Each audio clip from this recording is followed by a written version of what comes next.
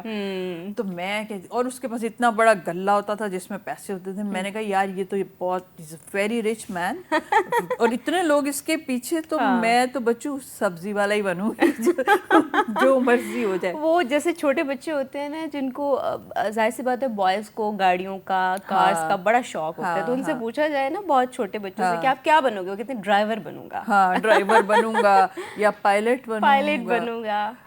تو اس طرح کی سٹوریز آتی ہیں. اچھا شرارتی تھی بچپن میں؟ ہاں بہت. اچھا شرارتی تھی, مما سے ڈانٹ پڑتی تھی پھر؟ نہیں ہمارے زمانے میں ڈانٹ نہیں, مار پڑتی تھی.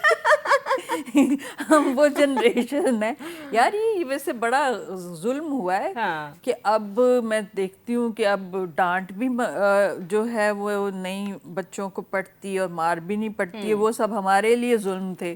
ہمارے زمانے میں کرونا بھی نہیں آیا, ہم نے اسکول بھی سارے اٹینڈ کیے. ہمارے زمانے میں آن لائن بھی نہیں ہوا, تو ہم نے مارے کھائی ہوئی ہیں, اور مجھے لگتا ہے کہ صحیح کھائی ہوئی. اچھا آپ سمجھتی ہیں صحیح کھائی؟ ہاں صحیح کھائی ہوئی, اس لیے ہم انسان کے بچے ہیں, شیطان کی اولاد نہیں ہے, کافی سیدھے ہیں. اچھا یہ بھی بتائیں کہ ایجوکیشن آپ کی کہاں سے, لاہور سے ہی ہیں بیسیکلی آپ؟ ہاں میں نے ماسٹرز کیا فائن آرٹس میں پنجاب یونیورسٹی سے, اس سے پہلے میں Lahore college of for women میں پڑھا.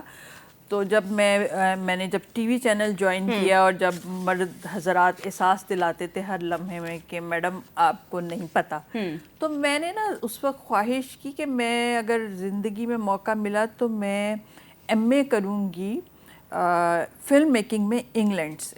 اچھا میرے اندر نا یہ خواہش پیدا ہو گئی, اس کے لیے میں نے دعائیں کرنی شروع کی. اور اتنا ایکسپینسو ہے انگلینڈ یا امریکہ میں پڑھنا, میں لوور مڈل کلاس یا مڈل کلاس سے بلانگ کرتی تھی کہ میں ایون آج بھی افورڈ نہیں کر سکتی جس یونیورسٹی سے میں نے پڑھا. تو پھر میں نے سوچا اس کا کیا رستہ ہوتا ہے, تو غریب لوگوں کے لیے یا بچوں کے لیے ایک ہی رستہ ہوتا ہے اسکالرشپ.